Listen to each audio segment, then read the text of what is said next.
partager en fraternité autour de la parole de Dieu, ce n'est pas toujours facile. Nous avons besoin d'une conviction fondamentale.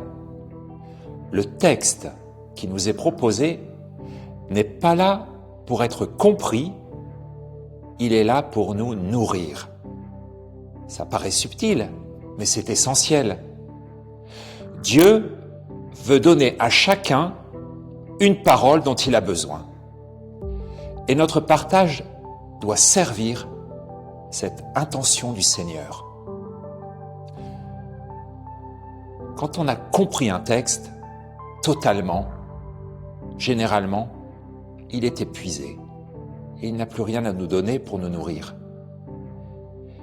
Il faut donc accepter que chaque texte puisse, d'une manière ou d'une autre, nous résister, qu'il y ait tel ou tel passage que l'on ne comprend pas.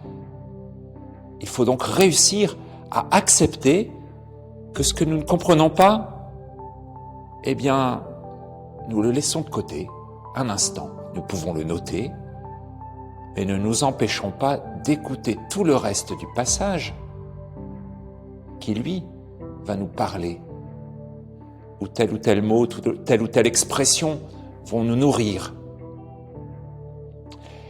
Et si quelqu'un exprime une question et que moi je pense avoir la réponse, vais-je résister à la tentation de ne pas apporter ma réponse?